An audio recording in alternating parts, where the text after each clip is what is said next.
नमस्कार, आप देख रहे हैं 4 की चक्करलेस। आपके साथ मैं हूं जीनत सिद्दीकी और चक्करलेस की शुरुआत करते हैं आज की सबसे बड़ी खबर के साथ। लखनऊ हिंसा के आरोपियों की होर्डिंग्स लगाने के मामले में सरकार का बड़ा फैसला आया है।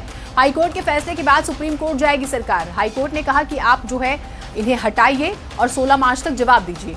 अब दूसरा पक्ष यानी कि सरकार की तरफ से कहा गया है कि वो सुप्रीम कोर्ट जाएगी, उनके पास रास्ता था। गृह विभाग के सूत्रों के हवाले से खबर आई है, आरोपियों की फोटो लगाने के मामले में सख्त है यूपी सरकार। गृह विभाग ने तैयारियां शुरू कर दी है, तो 16 मार्च तक तो जवाब भी देना है। दूसरी बात यह कि अब सुप्रीम कोर्ट जाएंगे, यानी कि एक कदम भी, एक इंच भी पीछे हटने के मूड में उत्तर प्रदेश सरकार नहीं है। उन्होंने फोटो लगाई थी, उपद्रवियों का जिक्र किया था, उनकी संपत्ति कुर्क करने की भी थी जिन्होंने सहयोग नहीं दिया। 53 लोगों की फोटो चस्पा कर दी गई थी। उसके बाद स्वतः संज्ञान लेता है हाईकोर्ट और हाईकोर्ट कहता है कि आप इन्हें हटाइए, निजता का जो अधिकार है उसके खिलाफ है। लेकिन सरकार एक इंच भी पीछे नहीं हटेगी, सुप्रीम कोर्ट जाएगी। यूपी में नागरिकता संशोधन कानून को लेकर हुई हिंसा के आरोपियों के वसूली वाले पोस्टर लगाने के मामले में इलाहाबाद हाईकोर्ट ने फैसला सुनाया। हाईकोर्ट ने वसूली वाले पोस्टर्स हटाने के आदेश दिए। कोर्ट ने 16 मार्च से पहले अनुपालन रिपोर्ट के साथ हलफनामा दायर करने का आदेश भी दिया। हाईकोर्ट ने खुद ही मामले में संज्ञान लेकर लखनऊ के डीएम और कमिश्नर से जवाब तलब किया था।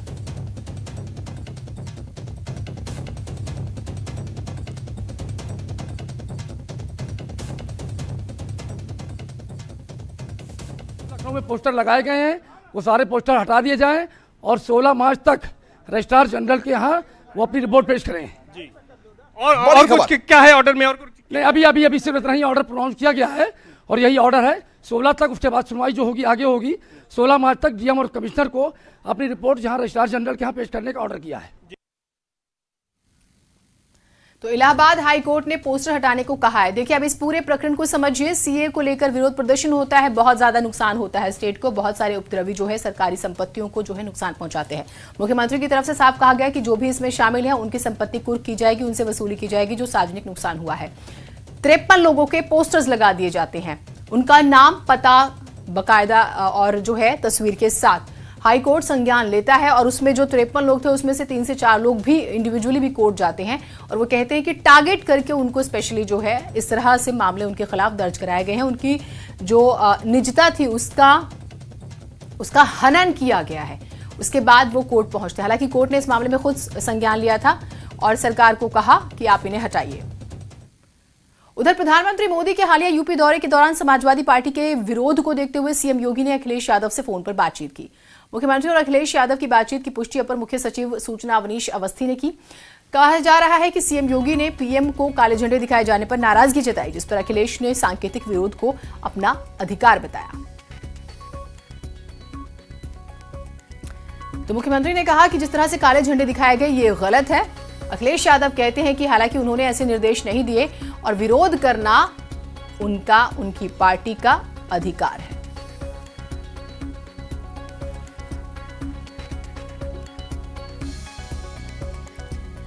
और चक्करलेस में अब बात उस खबर की करते हैं जिससे आईपीएस लॉबी में हड़कंप मच गया है। नोएडा के पूर्व एसएसपी और तेज तर्रार आईपीएस अजयपाल शर्मा के खिलाफ लखनऊ में 2 एफआईआर दर्ज हुई।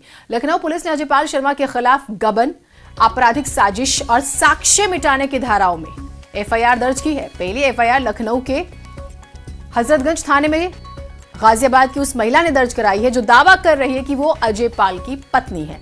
महिला का दावा है कि उसकी अजयपाल से 2016 में शादी हुई थी, लेकिन 2019 में उनसे झगड़ा शुरू हो गया। अभी ये महिला जेल में है। अजयपाल पर दूसरी एफआईआर लखनऊ के गोमतीनगर थाने में दर्ज हुई है। ये एफआईआर नोएडा के ही पूर्व एसएसपी वैभव कृष्ण के निजी वीडियो वायरल केस से जुड़ी हुई है।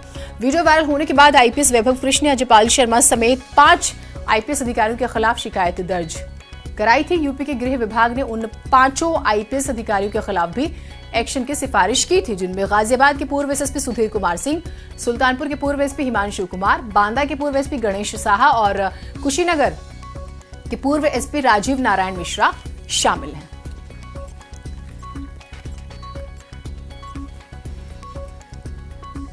तो ये देखिए, ये हम वो नाम जिनको लेकर पहले शिकायत होती है।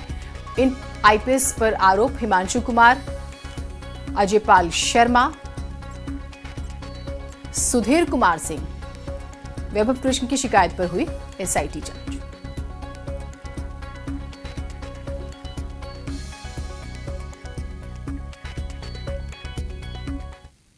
वैसे न्यूज 18 पर अजय पाल ने सफाई देते हुए क्या कुछ कहा है, सुनिए जरा।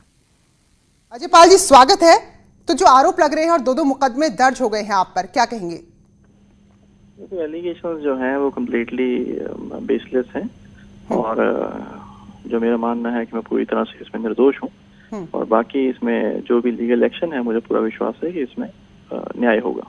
जी, अगर हम बात करें यहाँ पर आपके प्रोफेशनली हम बात करें तो जो वैभव कृष्ण ने आरोप लगाए थे तो उसमें आप पे बहुत सारे संगीन आरोप हैं, तो आपको लगता है कि वहाँ क्यों आप पे आरोप लगाए गए या क्यों इस तरह से पूरा मामला बढ़ा है आगे?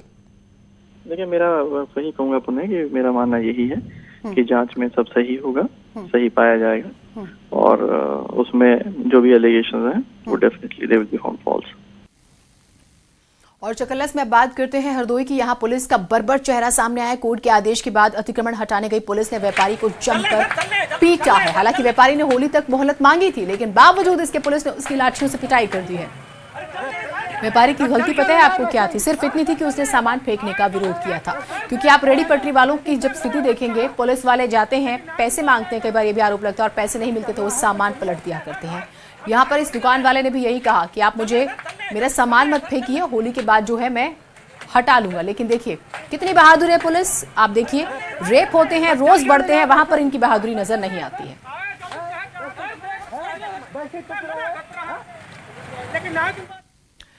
खबर हरदोई से ही है। यहां बस में शिक्षिका से छेड़खानी करने के आरोप में डायल 112 में तैनात हेड कांस्टेबल की शिक्षिका के परिजनों ने जमकर पिटाई कर दी। सिपाही की पिटाई का वीडियो सोशल मीडिया पर वायरल होने के बाद पुलिस अधिकारियों ने आरोपी पुलिसकर्मी और उसके साथियों के खिलाफ मामला दर्ज कर लिया है। मारपीट के आरोप में शिक्षिका और उनके परिवार के खिलाफ भी मामला दर्ज कर जांच शुरू कर दी गई है। रिवॉल्वर निकाल लिया, रिवॉल्वर निकाल लिया,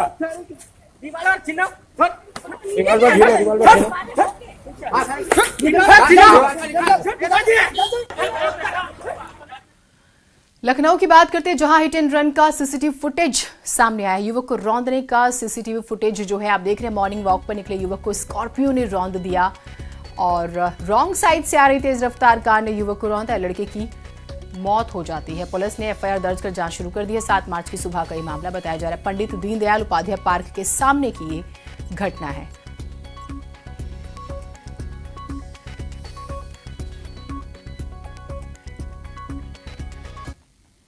आगरा में चलती कार में अचानक आग लग गई। देखते ही देखते कार आग के गोले में तब्दील हो गई। कार का ड्राइवर जब कार चला रहा था तभी अचानक आवाज के साथ कार की बोनट में आग लग गई।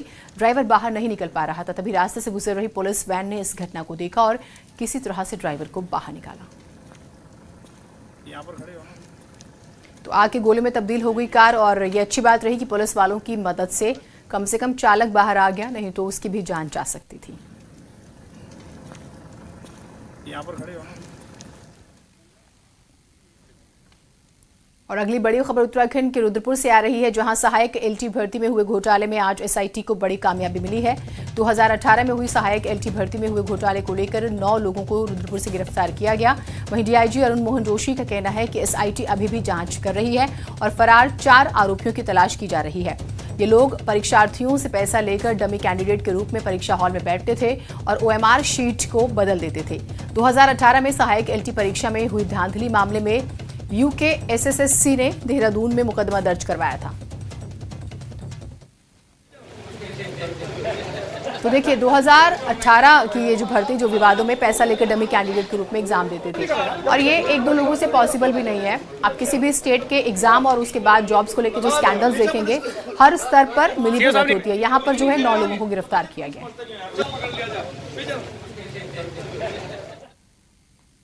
उन्होंने 9 लोगों को गिरफ्तार किया, जिसमें 2 मास्टरमाइंड है, देवेंद्र और सुरेश नाम के 2 मास्टरमाइंड भी इसमें गिरफ्तार किए गए हैं।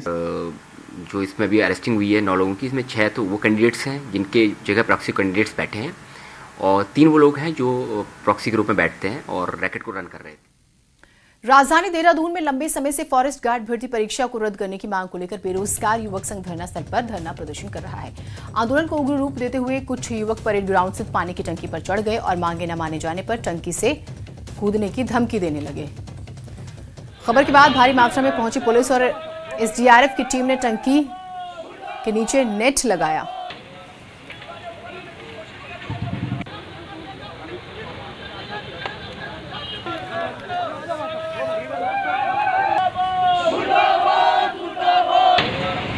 तस्वीरें आपको दिखा रहे हैं विरोध का नया तरीका। पानी की टंकी पर चढ़ गए दो लोग जो हैं, दो युवक, और विरोध दर्ज कराने लगे। हालांकि ये जानलेवा भी हो सकता है अगर जरा सी लापरवाही हुई तो। फॉरेस्ट गार्ड भर्ती, और ये माना जा रहा है कि उसमें बहुत ज़्यादा धांधली की गई, और उससे देखिए जो 9 गिरफ्तारियां हुई हैं उसमें ये माना जा रहा है कि वो फॉरेस्ट गार्ड भर्ती से जुड़े हुए लोग भी थे, पर जांच जो है वो की जाए। और आगे ब्रेक के बाद स्वागत है आप सभी का। देश के कई इलाके होली के रंग से सराबोर हो चुके हैं, जिसमें सबसे खास मथुरा की होली है। ब्रज की होली, बरसाने की होली। होली के ये रंग देखने देश विदेश से लोग पहुंचते हैं और यहाँ कान्हा के रंग में रंग जाते हैं। मथुरा में लोग उमड़े हुए हैं। द्वारकाधीश मंदिर की तस्वीरें भी आप देख रहे हैं और एक दूसरे पर रंग बरसाते भी लोग आप देख पा रहे हैं। और यहाँ पर इन तीनों तस्वीरों को देखने के बाद कम से कम कोरोना इफेक्ट तो नजर नहीं आएगा। फेस्टिवल ही ऐसा है, आप अपने आप को रोक ही नहीं सकते, लेकिन फिर भी हाँ, थोड़ा सा ख्याल रखते हुए आप इसे एंजॉय कर सकते हैं। और यहाँ एक होरियारे ऐसे भी मिले जो कश्मीर से होली खेलने कान्हा के दर पर चले आए। तो हम यहाँ के शुभ भक्तों से बातचीत कर रहे थे, इसी दौरान हमें कुसुम जी मिल गए। इन्होंने बताया कि जम्मू कश्मीर से हैं और 370 हटने के बाद पहली बार होली मनाने के लिए यहाँ पर कान्हा के पास आए हैं। कैसा लग रहा है? बहुत अच्छा लग रहा है। हम तो जम्मू कश्मीर भारत की जब आज़ादी हुई थी उसके बाद विलय के दौरान जो 370 रखा गया था, उसके बाद तो जम्मू कश्मीर एक तरह से देखा जाए तो परतंत्र ही था। तो कान्हा का धन्यवाद करने आए? कान्हा का धन्यवाद करने आए कि 370 की गुलामी से जम्मू कश्मीर और जम्मू कश्मीर की जनता को जो उन्होंने निजात दिलवाया। कैसा लग रहा है कान्हा के दर पर? सुंदर लग रहा है, बहुत सुंदर लग रहा है। अब ऐसा लग रहा है कि हम भी भारत में ही रहते हैं। अच्छा, हाँ, अब ऐसा लग रहा है। देखिए, कुल मिलाकर बोली अलग अलग हो सकती है, भाषा अलग अलग हो सकती है, पहनावे अलग अलग हो सकते हैं, लेकिन होली सबके लिए एक जैसी है। कान्हा सबके लिए एक जैसे हैं। जम्मू कश्मीर से आए हैं, उनको खुशी है कि होली के मौके पर ये कान्हा के साथ होली खेलने के लिए आए। होली में कान्हा की नगरी रंगों से सराबोर है। यहाँ लोग कैसे रंग खेल रहे हैं और त्योहार के साथ साथ भक्ति में डूबे हुए हैं, अमित ने हमें ये रिपोर्ट भी भेजी है। तो हमारे साथ कुछ और लोग मौजूद हैं जो कृष्ण की भक्ति में इस वक्त डूबे हुए हैं, उनसे बातचीत कर लेते हैं। क्या नाम है मैम आपका? अंजलि वाजपेयी। अच्छा अंजलि, कहाँ से आई हैं आप? कानपुर से। पहली बार आई हैं? हाँ जी, फर्स्ट टाइम। कैसा लग रहा है यहाँ? बहुत अच्छा लग रहा है, बहुत एंजॉय किया मैंने डांस करके। अच्छा, कितने दिन हो गए आपको यहाँ आए हुए? 2 दिन हो गए। अच्छा, 2 दिन हो गए। द्वारकाधीश मंदिर के बारे में पहले से सुना था यहाँ आकर? अच्छा, कहते हैं 31 दिन तक होली होती है। अच्छा मैम, आपका नाम? निशि दीक्षित। हाँ, निशि दीक्षित। निशि जी, पहली बार आई हैं आप भी? अच्छा, कैसा लग रहा है? बहुत अच्छा लग रहा है, आनंद आ गया, बहुत आनंद आ गया। कुछ गाना चाहेंगे आप कृष्ण जी के लिए? गाओ। आज बीरज में होली रे रसिया, आज बीरज में होली रे रसिया, होली रे रसिया, होली रे रसिया, होली रे रसिया। तो कुल मिलाकर लोगों के कदम ना वो रुक नहीं रहे हैं, लोग थिरक रहे हैं। Happy Holi, happy Holi. आपको लोग थिरक रहे हैं और कान्हा की भक्ति में लीन है। हैप्पी होली आप सभी को, हैप्पी होली आप सभी को, हैप्पी होली आप सब। हाँ जी, और न्यूज़ 18 के सारे दर्शकों को भी यहाँ पर जो लोग मौजूद हैं हैप्पी होली बोल रहे हैं। तो अगर आप द्वारकाधीश मंदिर नहीं आ पाए हैं तो आप हमारे माध्यम से मंदिर का दर्शन करिए, और यहाँ जो लोग होली खेल रहे हैं उनके साथ आप भी टीवी के माध्यम से होली खेल सकते हैं। फिर तस्वीरें तो मथुरा की थी। वाराणसी की होली बड़े खास अंदाज में मनाई जाती है, जिसमें बनारसी संगीत, लोकगीत, धर्म और अल्हड़ता भी शामिल होती है। इसी अल्हड़ता में एक और खास चीज शामिल है जिसे बाबा विश्वनाथ का प्रसाद कहा जाता है। आप समझ रहे होंगे हम भांग की बात कर रहे हैं, और यही वजह है कि धर्मनगरी वाराणसी में होली की खुमारी तभी चढ़ती है जब भांग की ठंडाई बनती है। इस ठंडाई के रंग में देशी ही नहीं, विदेशी भी हर सैलानी डूबा हुआ नजर आता है।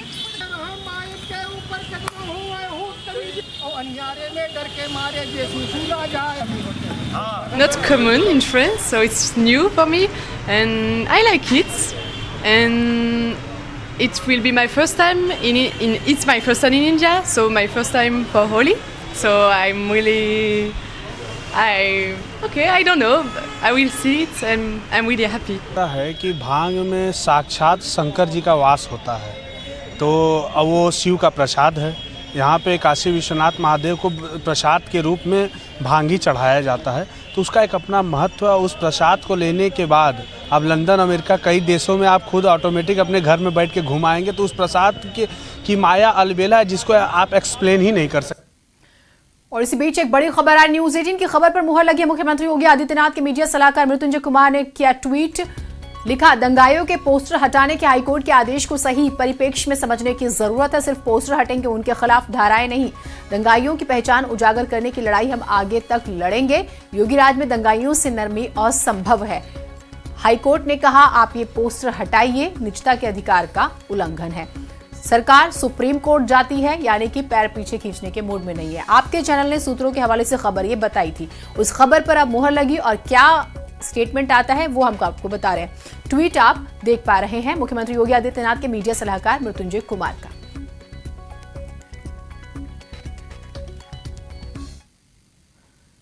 बरेली से भी एक बड़ी खबर आ रही है। कल्लू गैंग के 6 बदमाशों पर गैंगस्टर एक्ट के तहत कार्रवाई। शातिर बदमाशों पर लूट रंगदारी के दर्ज हैं 12 मुकदमे। किला थाना पुलिस ने यह कार्रवाई की है।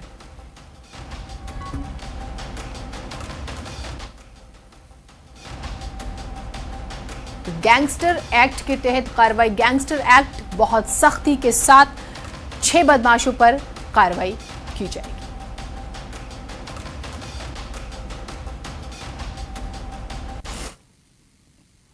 और आज 4 की चौकल्लिस में इतना ही। नमस्कार।